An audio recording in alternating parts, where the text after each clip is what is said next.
everybody, DF here. I'm not from around here, I'm from another dimension, and I'm here to bring you the next episode of Beauties and Beasts, a podcast for all things Beauty and the Beast, from fairy tales to movies to TV. If it has a beauty and if it has a beast, I'm gonna talk about it. And this episode is gonna get a little weird, it's gonna get a little wild. Alright, so one of the many interpretations of Beauty and the Beast that has developed over the years is that the fairy tale serves as a metaphor for marriages between different classes and also different races, because once upon a time, marrying someone who wasn't the same race as you or even from the same culture was frowned down upon.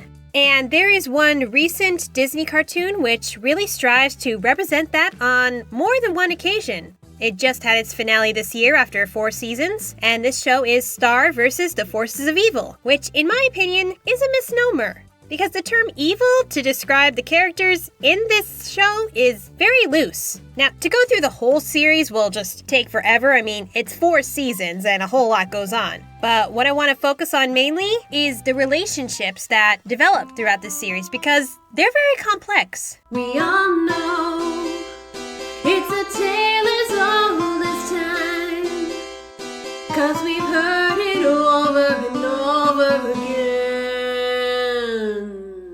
And before I get into this, I'd like to once again thank my wonderful patrons, Anime Guy 1101 and TyrannosaurusVenom. They are listening to this live right now. And whoever bought that demi-bisexual clock on Redbubble last week, and also Steve Samuels for his donations in the last live stream. Thanks to you guys, I got my new recording booth, and as of just yesterday, a new webcam. Extra thank you to Cyber Monday deals. And the next step is to get a green screen so that my YouTube videos and song covers can be a little bit more interesting.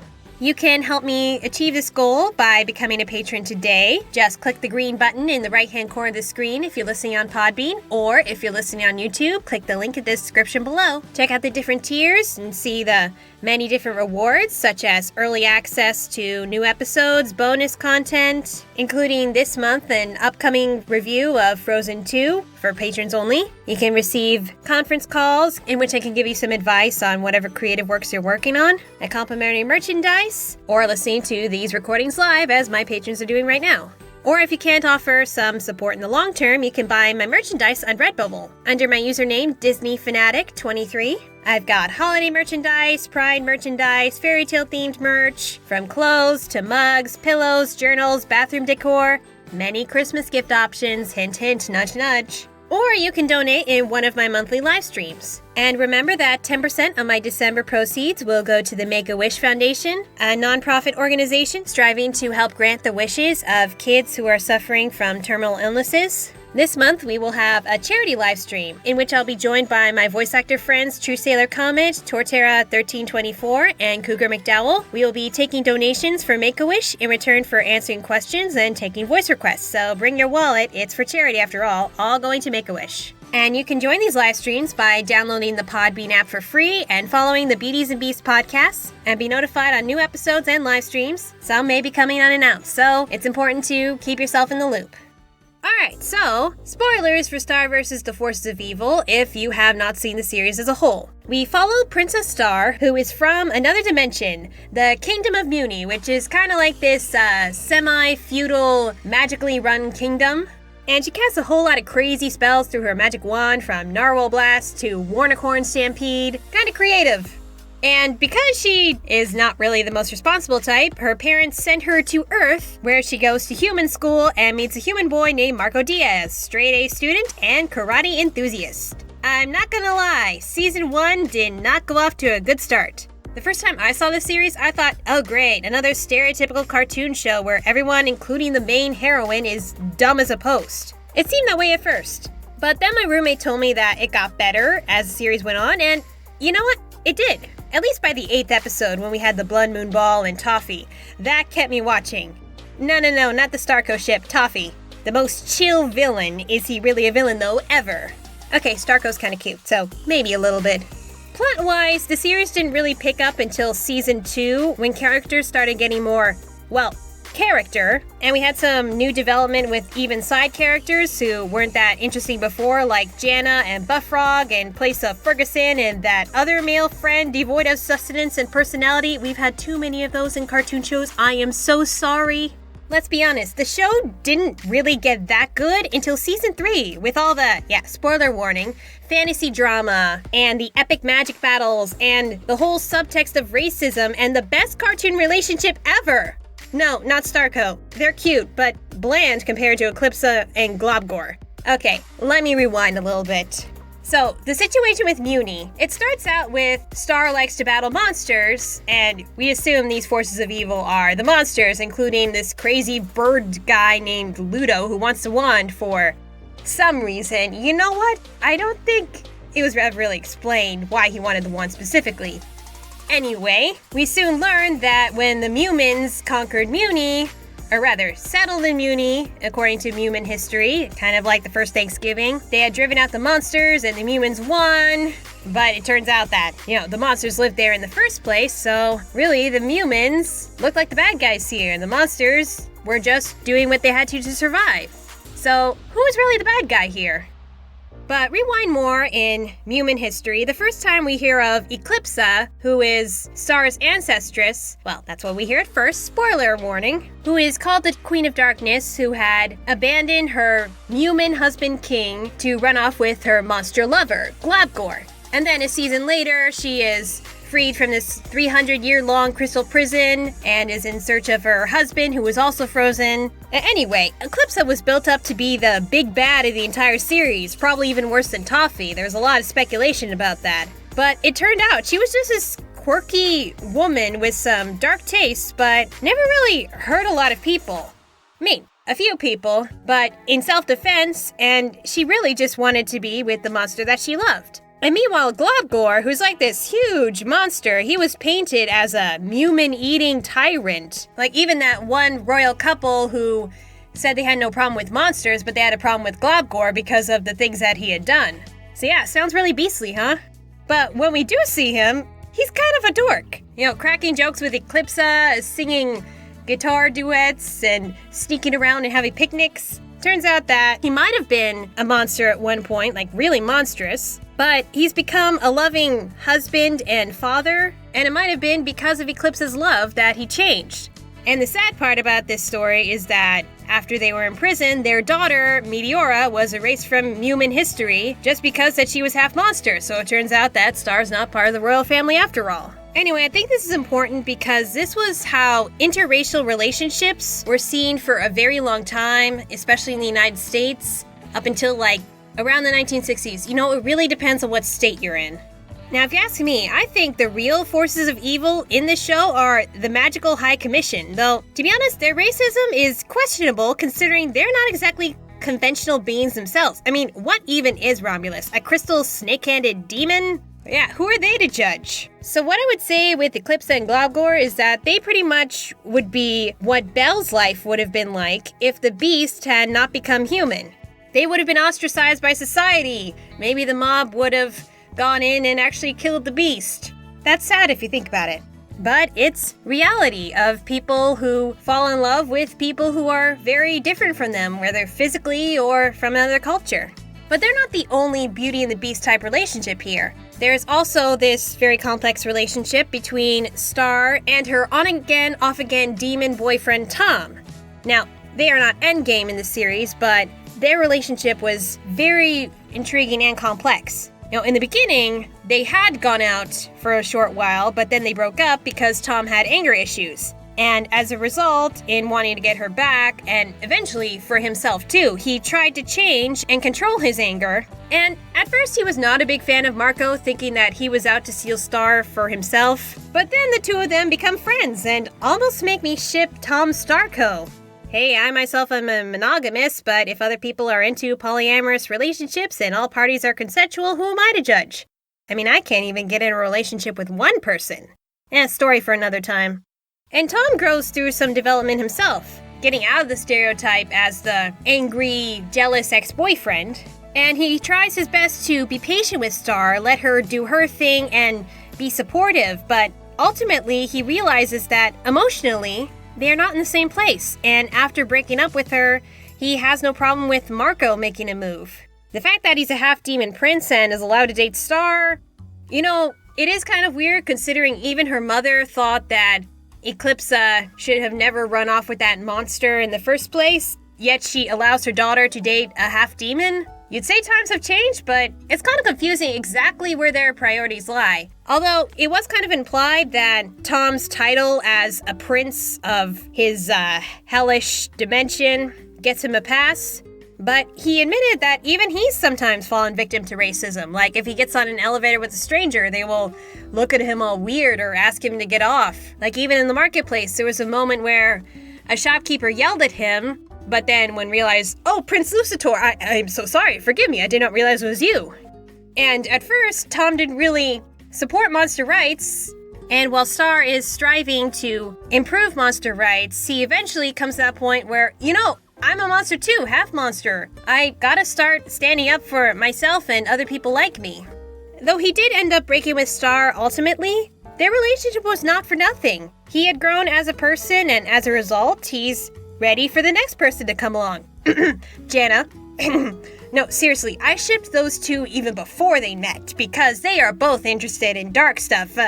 Okay, we're not here to talk about my personal canon ships. But the show as a whole portrays characters who are not clear-cut black and white. Even the villains have depth and are not 100% evil. Even Ludo, who grows from the stereotypical bumbling cartoon villain who has no brain, he's literally a bird brain actually, to world conqueror, to a guy who loves his brother and is willing to murder for him. Even his redemption is not into an entirely good person. And then you got Buff Frog, who turns from the evil villainous sidekick to a loving single father, and I gotta tell you, that's probably one of my favorite parts of the show.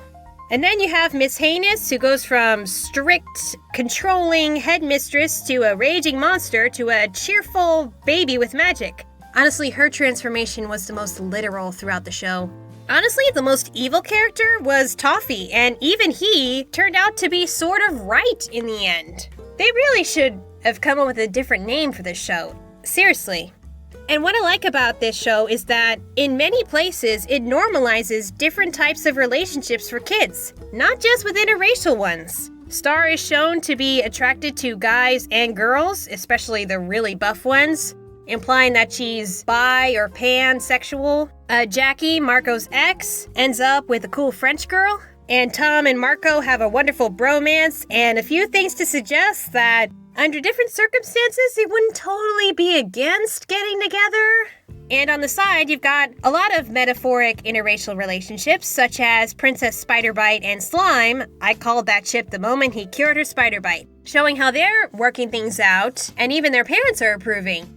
But I guess you want me to talk about Starco. Fine, I guess they are the main couple. I have to talk about them. While they are not a direct Beauty and the Beast couple, I mean, there's not really one who's classified as a beauty and one as the beast, per se, they still tie into the overall theme of accepting differences in others. They are opposites, in a sense that Marco is more responsible and Star is more reckless, but over time they influence each other in a positive way, adding to their character growth. Marco learns to cut loose and that sometimes you need to bend the rules if rules are unfair. Star learns responsibility, which helps her in becoming a leader for her people. In fact, it's Marco who first pointed out the unfair treatment of monsters in Muni. And it all started with Star fighting monsters blindly to advocating the rights of monsters who would do no harm. On top of that, Star and Marco are an interracial couple. Star being light-skinned, not to mention that she is from another dimension, and actually it turns out that humans are descended from humans, and Marco being Mexican-American. Now some of you may be thinking, so what? Think about it. The cartoon couples we grew up with, even in the 90s and early 20s, the majority of them were the same race. Even in anthropomorphic animal cartoons, you've got a turtle married to a turtle, a bear married to the bear, a mouse married to a mouse. Cartoons like this influence the kids that this is the norm. In fact, because I didn't see any interracial couples on TV when I was 5, I didn't think my black best friend and neighbor and I could get married when we grew up. I was 5, okay? We weren't really gonna get married anyway, we were 5. It is important to represent interracial relationships like this in kids' shows, literally and figuratively. Especially now when some of the rights for interracial couples are being threatened. You've got certain politicians thinking that they should be denied the right to adopt, along with same-sex couples and interfaith couples. And one of my patrons said something really interesting in the chat right now, that maybe the forces of evil is actually racism, and that is what Star is battling. I think you are right. Maybe that's not what they were originally going for in the first season, but I think that's a good way to put it, actually. That the forces of evil are racism and prejudice. And it's important that kids see that in the foreground and in the background, that not every person you're going to be attracted to will look the same, or share the same faith, or come from the same place, or necessarily be just one sex or gender. Actually, when you do look in the background, you see a whole lot of interracial and same-sex couples, like, just there, showing that this is normal and it's not a problem. What matters in a relationship is really how well you work together and the common ground you find. I think Tom put it the best when he was breaking up with Star, that, as much as he cared for Star, he needed to be with someone who was like his best friend. Which is why he knew that Marco and Star were better for each other, because they were each other's best friend. Man, I wish the show had been this deep in the first season, but I guess, like the characters, it matured over time. So, I kind of missed some of those comments because I was rambling on, but any questions in the Skype chat here, or any thoughts you'd like to add? Oh, okay, so Anime Guy had mentioned the Jane Goodall parody character. Yeah, I forget what they called that character, but I think it was in season 3. Like, she was the head of monster affairs or something in the castle of Muni. And she said that she was an expert on monsters, but, she really wasn't. She was kind of treating them like, Jane Goodall, so she was treating them like the chimpanzees. Like, she was watching them in their natural habitat, not even acknowledging them as sentient beings. And that's the thing. White people in particular, would do that about other races. Observe them as if they were animals. Especially when they were touring Africa for the very first time. Yeah, what I liked about that episode, showing that, how some people are trying to be open-minded when they really are not. There's a difference between actually accepting other races or cultures and just, I don't know what better way to put it. Being, awful about it. I have no better way to put it. Okay, I see Anime Guy 1101 has a question about if possible future topic. Sure. I mean, you're also a patron, so. Alright, the question is, have you considered doing an episode on Beast from X-Men? Maybe with a comic expert as a guest to help? Yeah, I vaguely know about Beast. I don't know anybody who's that much an expert in the comics, though. But yeah, I think X-Men, from what I do know about it, would be a lot to explore. I should probably get back into that. I actually used to watch the animated series back in the early 2000s, X-Men Origins. I remember liking that. I wonder if my brother knows anything about it. Alright, any more questions? Because if not, I'm going to wrap it up with the announcement for the next episode. Alright, so next time in about 2 weeks, I'm gonna have my Christmas special and talk about a classic Christmas tale I'm sure you're all somewhat familiar with, even if you don't know the original story as well as you may know some of the movie or ballet adaptations. And this is The Nutcracker, and this episode will be released on December 19th. So, stay tuned for that, and stay tuned for the charity live stream this month. We haven't decided on an exact day. And get those Redbubble gifts now so you have them in time for the holidays. I got some stuff for Hanukkah too. So remember, true beauty comes from the kindness you show unto others, and your kindness will not go unrewarded, and it'll definitely go to the kids from Make-A-Wish. They need their wishes to come true because they do not have that much time left on this planet. So stay generous, stay weird, and whatever you do, do not make puppies with laser eyes, because that's asking for trouble.